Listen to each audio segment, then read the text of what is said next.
Welcome to The Fairer Cents. With me, Tanya. And me, Kara. Women, money, and the fight to break even. Because we give a shit. And you should too.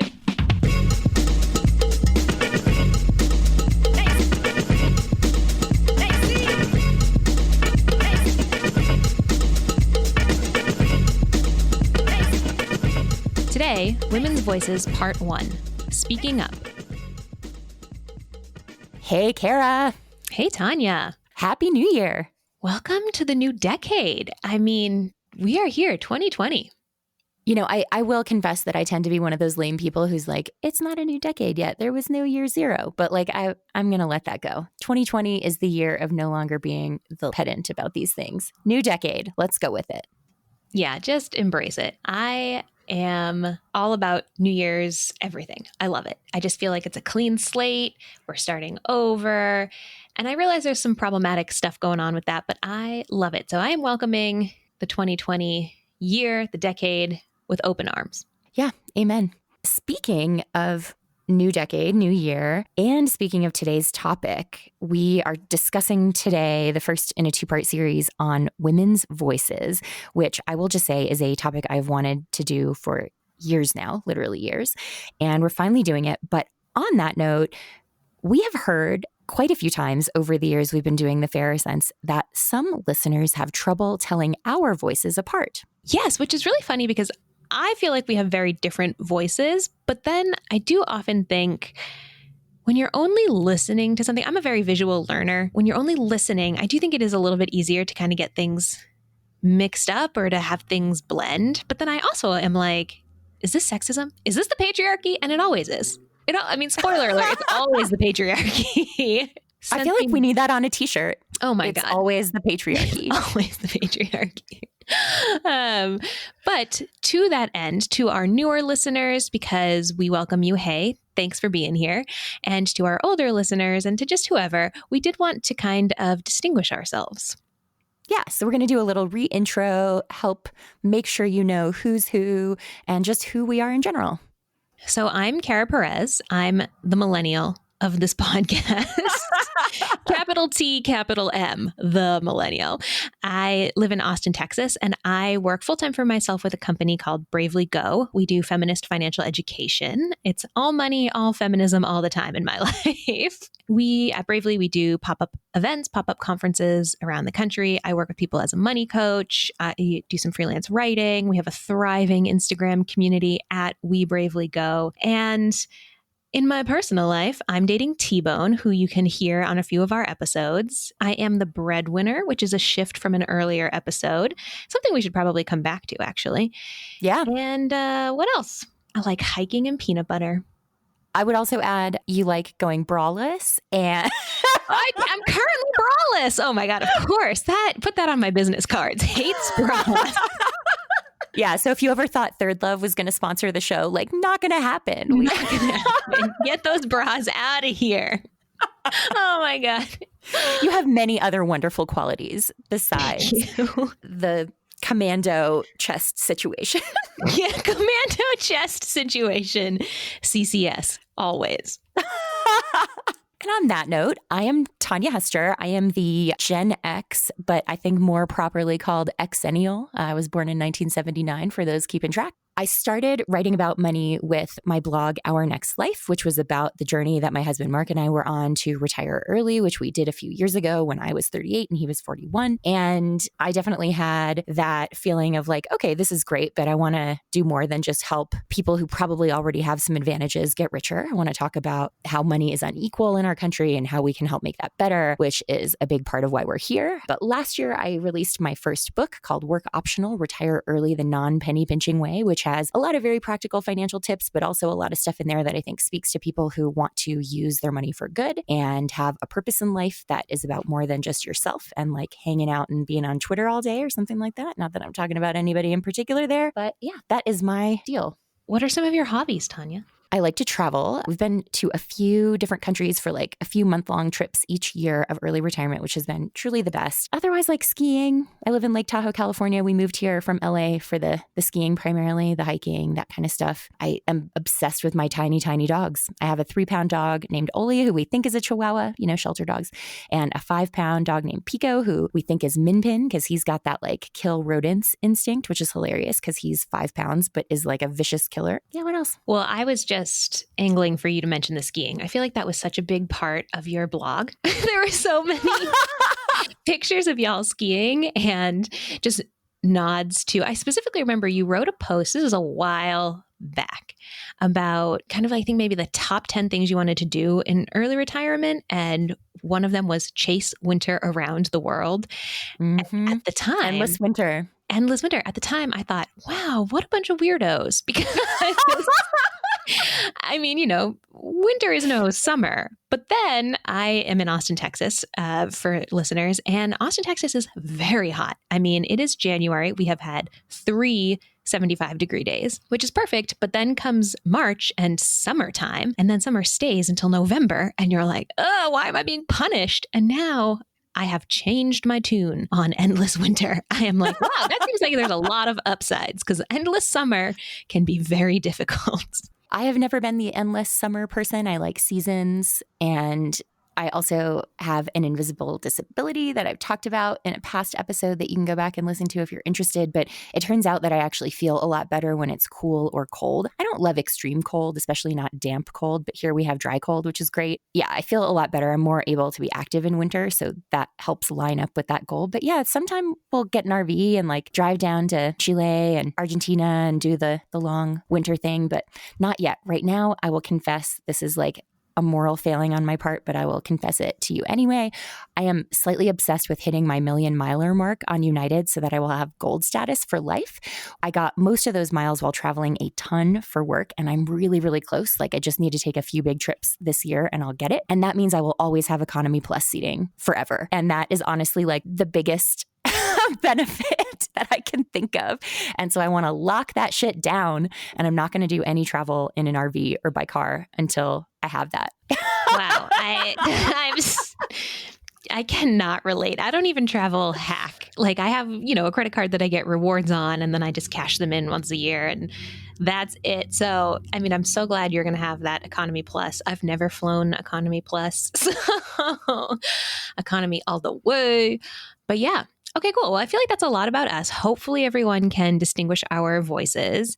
So this is the first of a 2-part episode where we talk about women's voices. And today's episode is going to focus on women's voices in a little bit more of the abstract or figuratively rather than literally, though we have an episode on that coming right on up. And our guests today are super awesome. All our guests are super awesome, honestly. We vet people hard. Doing both of these episodes is really important to Tanya, as you heard her say earlier. But for a show that really strives to talk about the nuance of things and to hear literally from other people rather than the mainstream personal finance narratives, I was really excited to do this show to talk about why representation matters, to talk about using our voice to advocate, to talk about creating your own platforms and how we can use our voices in myriad ways. This is a topic I've wanted to tackle forever. We were really particular about who we wanted to get as guests, both today and the part 2 episode that you'll hear in 2 weeks. So it took a little bit of time to lock that down, but I think it's really, really worthwhile. And gosh, I'm just super, super excited to talk about this because, I think of today's episode as really like women talking. There's so much that is built into a woman using her voice, whether it's her literal voice, the sound of it, how people react to that. That's something we're going to talk about in the next episode. Or it's what we are saying, the fact that we are daring to speak, daring to use our voices to try to change something, daring to have an opinion. There's so much that is more complicated about that for women than for men, and certainly for non-binary people as well. And it has a lot more to do with money than some folks might think. So we're going to talk about both the voices, and as always here, it's very much tied to our money, our finances, and economics.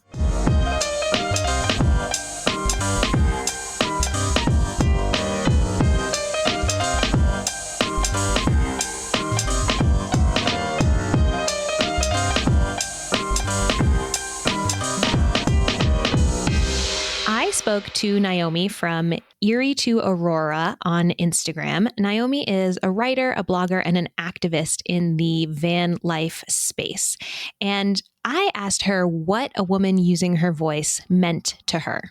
A woman using her voice is trusting her voice, knowing that what she has to say and how she feels is of value.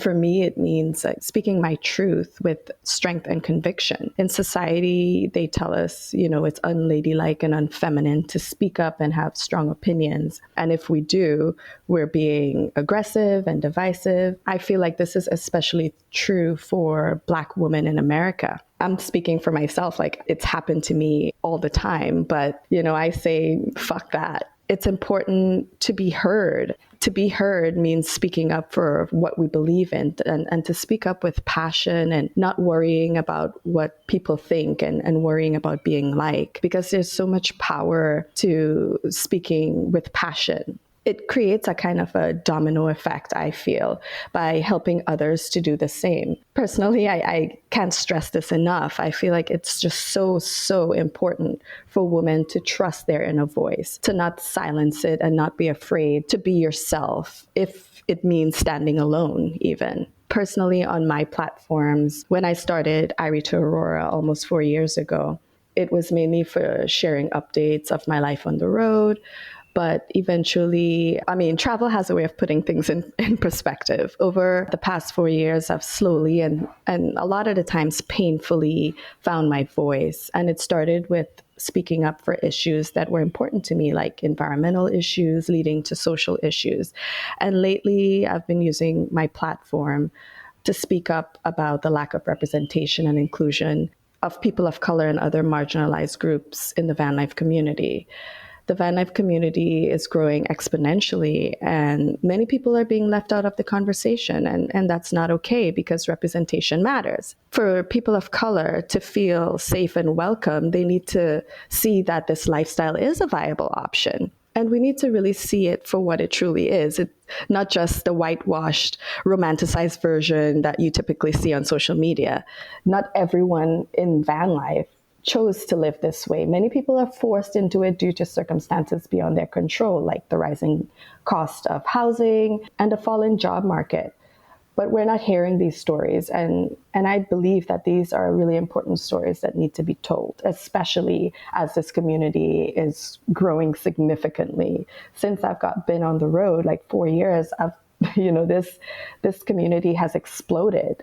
Van life it's not just a trend. So we need to hear these very, very important stories, and people of color and other marginalized individuals need to be represented. I love it. I read the piece that you wrote on Nomad Home. I'll link to it in the show notes. But you wrote Diversify Van Life and How to Be a Strong Ally. And I love it because you really break it down, or it's doesn't van life already welcome all people? You use this phrase, self-created media. Our self-created media does not reflect the diversity of the movement. And I loved that you had this one sentence. There are van lifers without the resources to buy a $30,000 van and do a $20,000 build who aren't being seen. And what you just said about people are sometimes forced into this lifestyle, it's not necessarily a choice. And that ties back into the larger economics of the United States and our job market and our rising cost of living and things like that. I think that's the nuance. It's missing from so many conversations around so many lifestyles. Who can afford what? Who is here out of choice and who is here out of circumstance? So how are you bringing this up on your platforms? And that's using your voice. And were you nervous the first time to talk about this nuance and this intersection and writing this piece? Were you nervous about that? Always. Most days, I'm prone to imposter syndrome. Who am I to speak on these issues? And it took a long time for me to actually be able to put it into words because, I was angry, I was feeling isolated. But, the more I spent time within the community, the more I saw that somebody needed to say something. So, I breathe. The breath is a powerful thing. I took a step back, I took a deep breath, and I dug deep inside. And I speak from my experiences, my truth. And that's always valid, regardless of what anyone else thinks. So I want to go back to something that you mentioned earlier. The world doesn't really want to hear from women. And you said specifically Black women in America, which I totally agree with. I'm curious, what kind of negative feedback have you got? So rarely do we want to share the negative feedback, but I do think it's important for us to let other people know. People slide into our inboxes and our DMs with all sorts of nasty stuff. So is there anything that you want to share in terms of like a negative experience? I get a lot of negative pushback. And I mean, the more that I've begun to use my voice in this space, the more pushback I receive. I've been told that I'm aggressive, divisive. I've been even called racist, which is really crazy. I feel like in a white-dominated patriarchal society, people get uncomfortable when they hear a woman of color speaking up about social injustices. In fact, most white men are uncomfortable even hearing the word racism.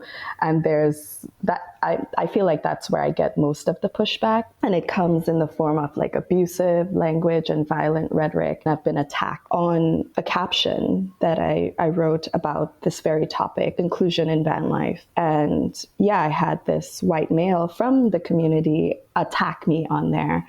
And he just kept going and going. And then he branched over to my inbox and aggressively demanded that I had a conversation with him that I didn't want to have. I know this person very well. So I was really shocked that they came at me that way and they just kept demanding. And I asked them kindly to stop messaging me that I didn't want to have this conversation. And they disrespected my DMs, disrespected me, and continued forcing me to have this conversation, and was using very abusive language and violent rhetoric towards me. And it was one of the most stressful times because it's someone I knew, it's someone within the community, someone who loves the community. So I found it really difficult to deal with something like that. I was stressed out for days. This went on for a couple of days. I just took a step back. I asked them to stop. And I turned my phone off and then went back in, and they eventually stopped bothering me. But I've just learned to use the block button lately. Something that I know a lot of women face that you've touched on here is the opposition demanding proof. Someone coming in and saying, I don't believe your experience. Where is more proof? And when you decline to provide that, because people can Google on their own, like people come through your inbox or get even more aggressive. And it's like, now this has turned into a personal attack, and they see it as, I think he probably saw it as like, I'm just asking you to back up your points. But what was actually happening is he's asking you to prove that sexism and racism exist. He's asking you to do the physical labor of going and finding studies that he deems worthy of believing and present them to him on a silver platter. And he's also asking you to do the emotional labor of managing his outrage at your experience. And it's like, bro, that happens all the time in so many types of conversations. And it truly is exhausting. So I applaud your use of the block button. Yeah, that's become my friend. When you find yourself in situations like this, where you are being attacked for just simply speaking your truth or for trying to make the space more inclusive, are there any ways that you protect your mental health and try and protect yourself besides the block button? Yes, I do. I take regular digital detox periods, and that's so necessary for me in this space. It's important for me to take care of my mental health. Social media can be really demanding if you allow it to be. There are people who think you owe them your time and demand answers to their questions. I'm usually really intentional with my interactions in that space, and I feel like if a certain topic or a conversation is abusive and damaging to my mental health, I just prune, and the restrict button is a really, really good one. I love that. Yeah, I won't submit myself to mental abuse. And I think it's important to check in with myself from time to time, asking myself, why? Why am I doing this? It's a way that I hold myself accountable and remind myself that I don't have to take the abuse, the negativity, especially on social media. And taking regular digital detox periods is just so important. My money journey began because I had a fair amount of debt and a teensy income. Figuring out a plan for my debt was hard, and I felt like there weren't tools for people like me. Upstart is a new type of lending company. They believe that you are more than your credit score and that everyone deserves tools to get out of debt, especially that killer high-interest debt. By using your education and job history, Upstart goes beyond traditional credit score assessments when it comes to figuring out your credit worthiness. Did you know more than 4 in 5 Americans have never defaulted on a loan, and yet less than half of Americans have access to prime credit? That's bonkers. Upstart is looking to change that and get more people qualified for loans they can use to change their lives. Upstart is ranked #1 in lenders on Trustpilot. Head to upstart.com/TFC to see how low your Upstart rate is. Over 300,000 people have used Upstart to pay off credit cards or to meet their financial goals. If you're ready to get out of debt and just need a little help, let Upstart be the tool to do it. Head to upstart.com/TFC. Big thanks to cloud accounting software FreshBooks for sponsoring Season 4 of The Fairer Cents, the 3rd season of the show they've sponsored in its entirety. We love FreshBooks, both because they've been such a big supporter of The Fairer Cents and because they provide the simplest, easiest to use cloud accounting software out there, which you can try by visiting freshbooks.com/TFC. If you're a small business owner or freelancer, there are so many things you have to think about, from actually making money to keeping track of it. FreshBooks takes the work out of getting paid, so you can focus on doing the work you need to do to keep your business running. With FreshBooks, you can create a customized invoice, track all your income, and link a business credit card to automatically track business spending. FreshBooks makes it super simple to do your accounting, and it makes accounting one less thing you need to worry about as a business owner, so you can focus instead on crushing the financial patriarchy. Head to freshbooks.com/TFC to claim your 30-day free trial and enter The Fairer Cents in the How Did You Hear About Us section. You get to try a great product while supporting us. That's freshbooks.com/TFC.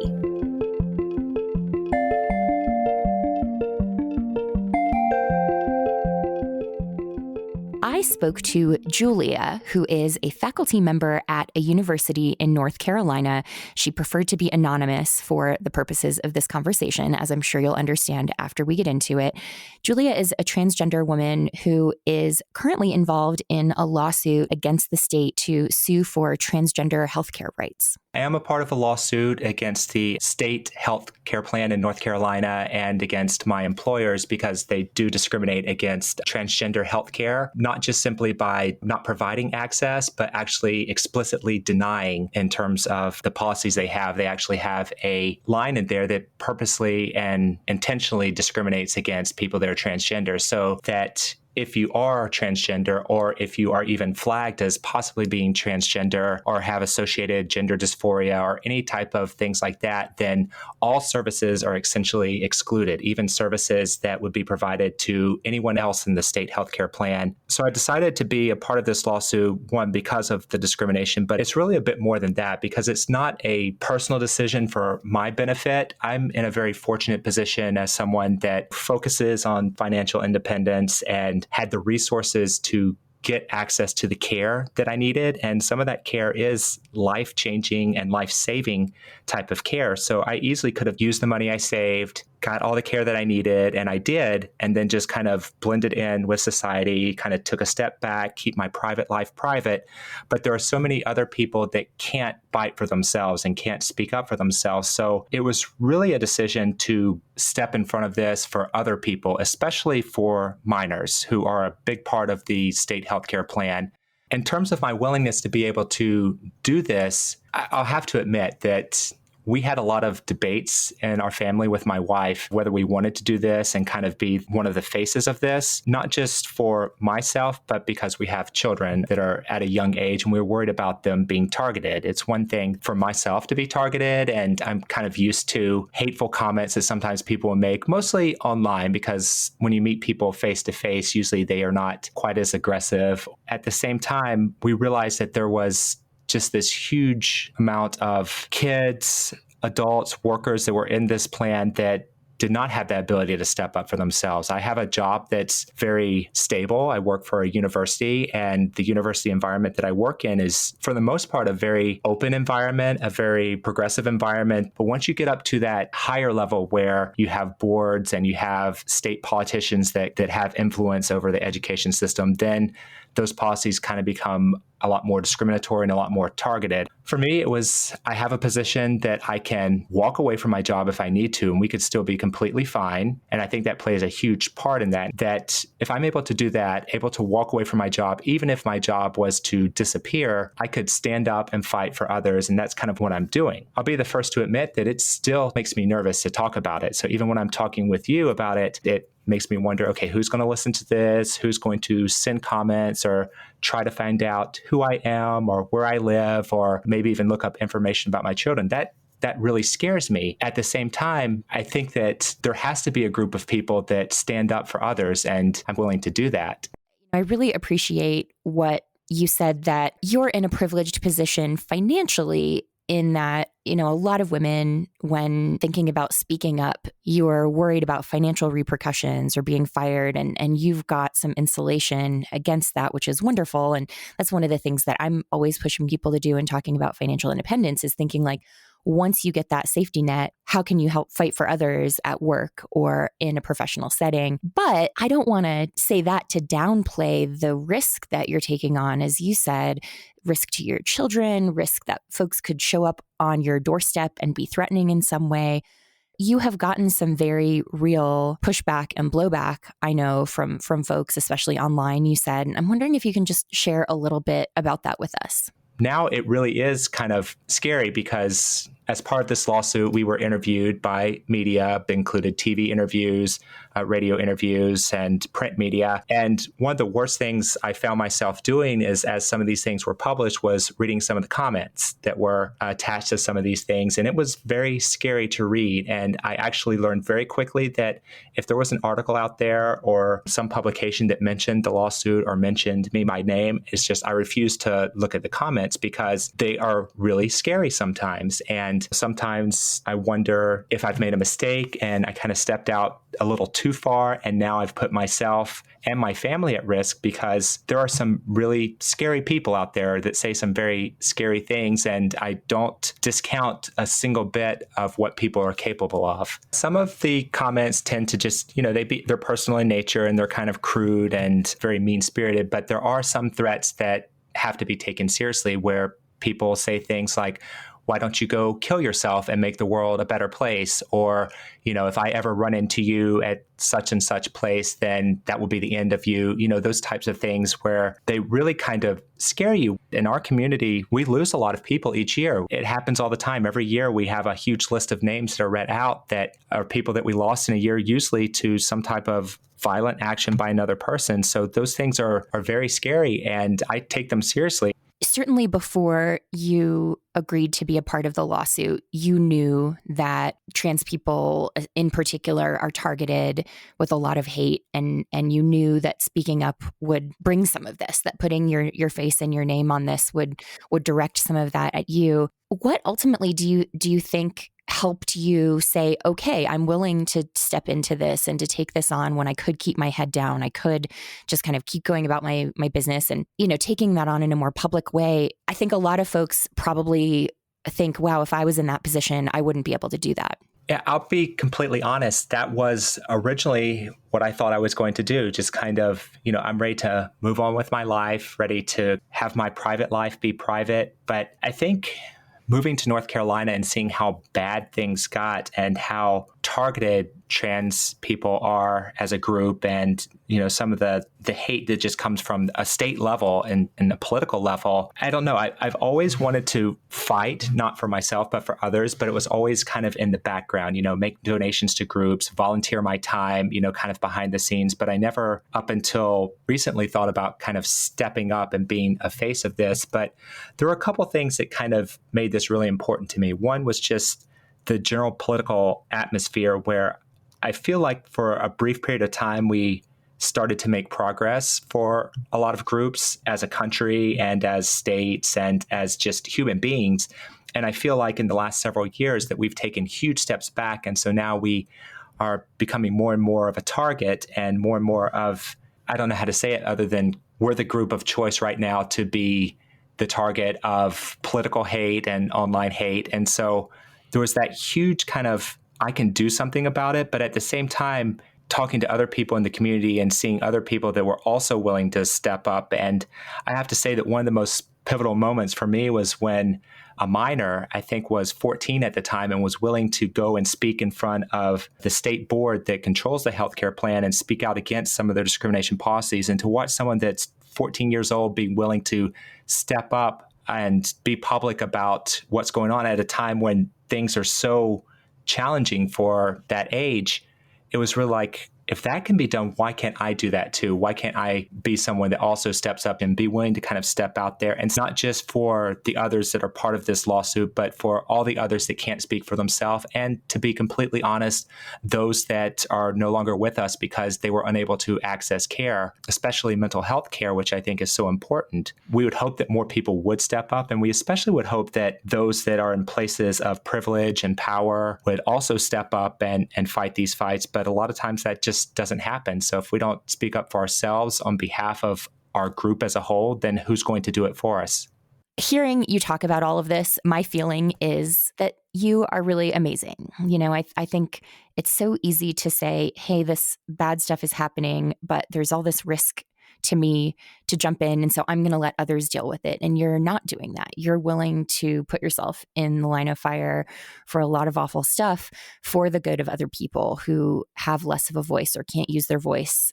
But if people tell you that you're amazing or say that you're brave for doing that, how does that feel to you? Like sometimes if I go to events where it's going to be hot out, I have to use a mobility aid because my disability is really heat triggered. And so I have to be able to sit down quickly. And I'll often have people go like, wow, you're so brave for like doing this, or it's amazing that you're out here. And I'm like, it is not brave to live my life and to do what I need to do. And so I feel like it could be sort of weirdly offensive or something. I don't know. Like I feel a little offended if people act like my presence is a bold statement, but to me, the amazing part is that you're willing to put yourself out there with the lawsuit. I'm curious if you have any reaction to that. It is kind of an interesting way to look at when people say that I'm brave or even amazing or something like that. It's like, I really don't feel that way, because what I feel like I'm fighting for is just basic human decency and human rights. And I don't consider myself brave because I'm willing to stand out there. I just consider myself in a position that I can stand up for myself and for others. In a perfect world, I wouldn't have to do this because everyone would stand up for everyone else. And that's what we'd hope as a society, is that we would support each other and not turn on one another. And sometimes even groups that tend to be oppressed get fragmented when certain rights are gained by one part of the group, then all of a sudden they're less likely to support, those that didn't get kind of lifted up with that. I don't find it offensive when someone says I'm brave, but at the same time, I don't feel brave. In fact, I feel scared most of the time doing this. I just feel like this is the right thing to do. And my hope would be, and how I would turn that around is saying, I would hope that if this is what brave is, that everyone will be brave. And that if you're in a position that maybe you're not trans, maybe you're not a person of color, maybe you're not a woman, that you would still be willing to stand up, speak up, and fight for those groups. That's the most important message that we can kind of send out there, is that I shouldn't have to be the one fighting for this. It's like I am, and I'm willing to do it. But really the people that should be fighting for this are the people that already have privileges that are denied to others, already have access to healthcare that are denied to others, have access to equal pay that are denied to others. Those are the people that should be fighting. And honestly, those people that step up and have those positions of privileges and fight for others, those are the people that I would consider to be far braver than I am, because they're going out for a group and protecting a group and working for a group that's disadvantaged. And they're doing this knowing that this will have no personal benefit to them, but would be willing to help others. And from my perspective, would be someone that would be far braver than I.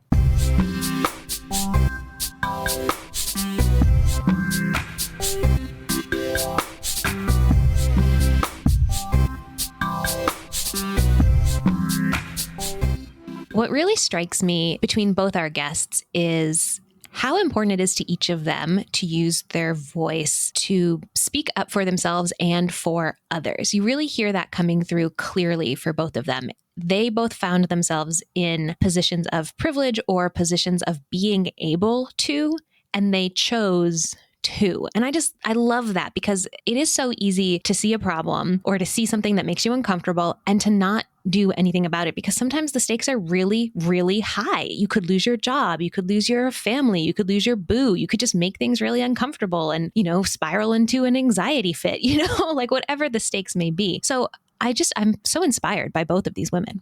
There are often risks to speaking up, particularly if what you have to say is not something that the powers that be want to hear. But it really struck me talking to Julia how much, even though there are obviously very real risks, and I think transgender people in particular are really getting the brunt of so much vicious, ugly hate these days, she's dealing with very real risks to the safety of herself, her family, all of it. It's terrifying. But I also got the sense talking to her that it wasn't really a question. Like, she was always going to speak up and fight it because she knew that she could, and she knew that she was more able to than others. I mean, it really puts into perspective some of the trolls that you and I've both encountered. Like, I'll write about using Obamacare sometimes, and it's always worse if I write it for MarketWatch or something like that, so it gets a bigger audience. And, people will say that I'm lying, that I got an inheritance, that I am a mooch sucking off the system for buying health insurance on the exchange, stuff like that. But that's nothing compared to getting a death threat or having people say they're going to show up at my kid's school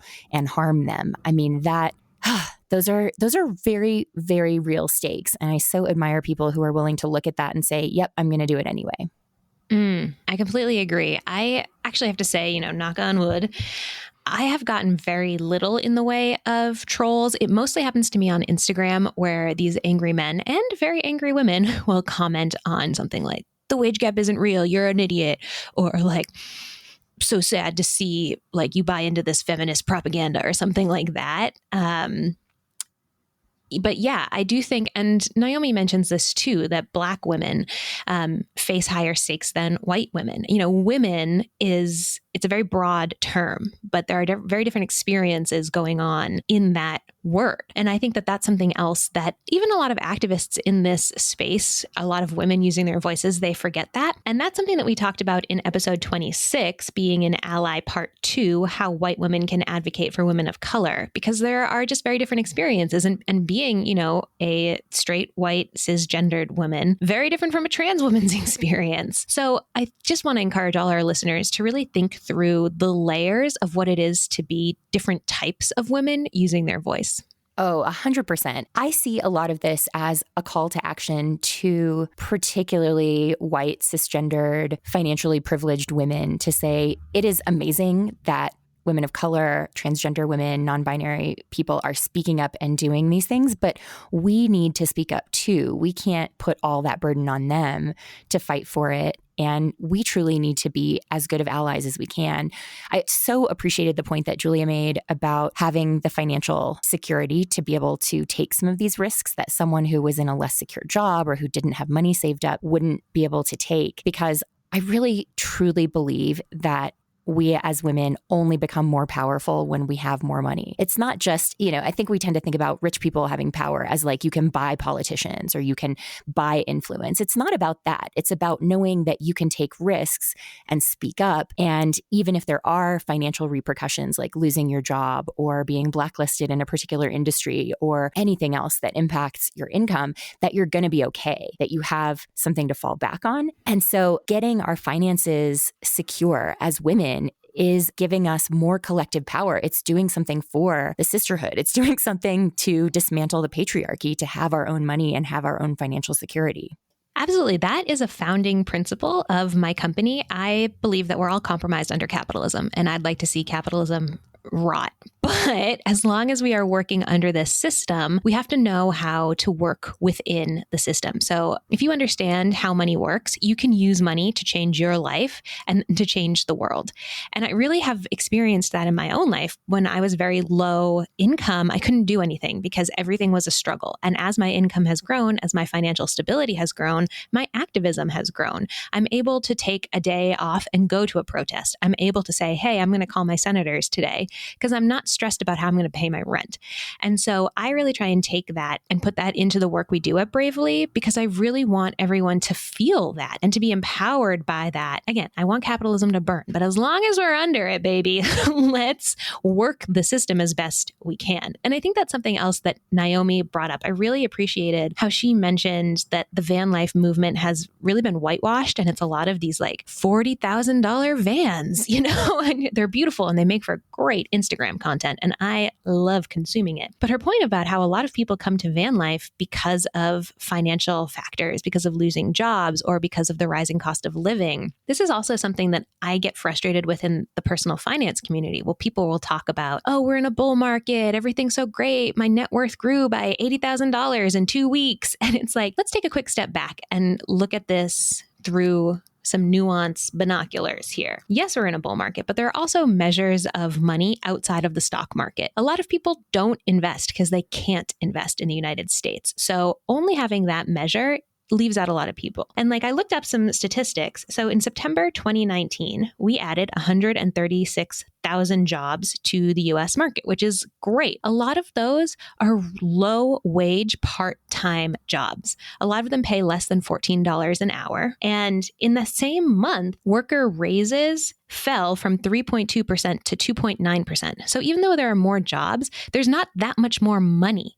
And that's really the baseline we're working with here, right? Money. I am also not a big fan of capitalism, particularly the current brand of late stage capitalism that we find ourselves in, that has growing inequality and not enough regulation to try to keep things at all fair. But maybe this is the Gen X coming out, but a little bit more resigned to the fact that we're probably stuck with some form of this system for our lifetimes at least. And so my approach is very much, I'm going to use an airplane analogy here since we talked about my love of flying. But, this is not an original analogy, but the fasten your own oxygen mask before helping others kind of approach of can you get your financial house in order and get a level of financial cushion built up so that you could, if you saw something rampant and terrible happening at work, that you could go out in a blaze of glory, fighting for that to change. And you'd be okay. Or in my case, being able to retire early, recognizing when we had enough and then get the hell out of the job market so that others can earn that income because we no longer need it. And then use this free time I have to fight for people. I think that there are ways that we can fight within that system, especially those of us who have benefited in some way from a capitalist system, which obviously I did. I feel like I won the game. So I have to give back and use my voice for good.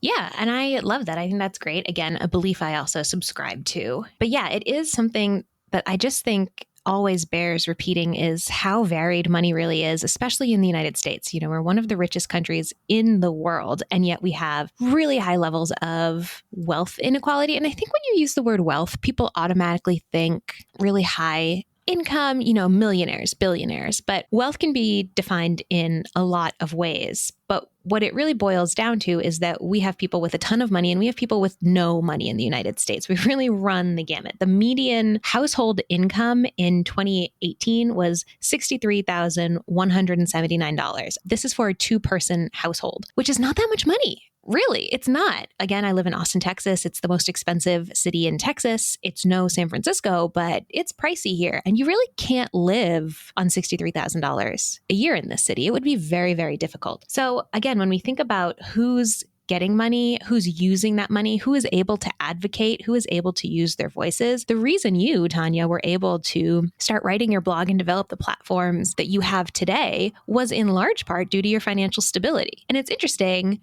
because on the flip side, I had a lot of financial instability when I started writing in 2014 about paying off my debt, but had a lot of other privileges. So it all ties together. Money very much so ties into ability to advocate, ties into types of advocating you can do. And I think that's a really, really fascinating intersection.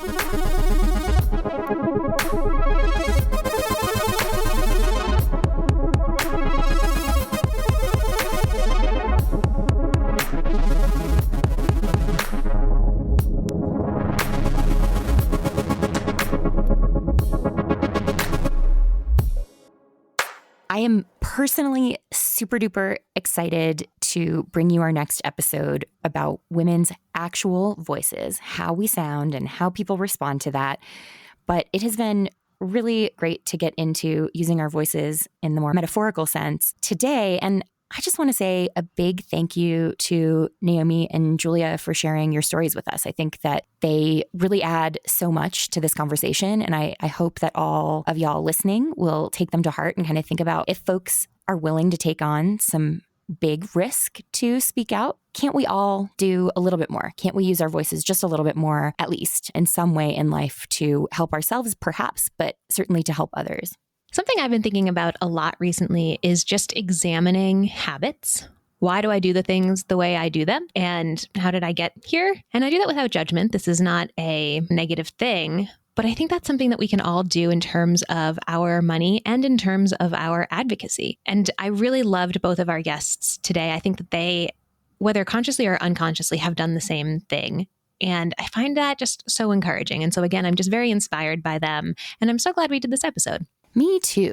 As always, we'd love to hear what you thought of this episode and what thoughts you have that we didn't get to or should have touched on and didn't. Feel free to send those our way. We are fairersense@gmail.com, or you can tweet at us at fairersense or DM us on Instagram or comment on a post, whatever feels cool, at fairersense.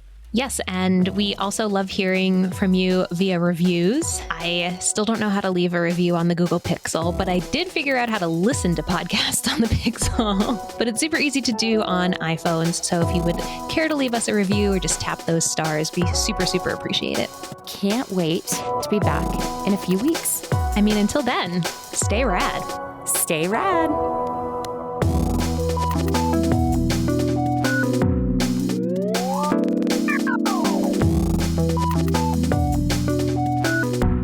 The Fairer Sense are Kara Perez and me, Tanya Hester.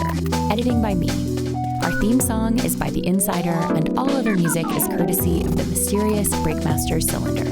You can always find me at ournextlife.com and Kara at bravelygo.co. Yeah, Please respond to that, Kara. I was going to go in two different directions and I got a little paralyzed. And then I literally had the thought, maybe she won't notice if I don't say anything. So.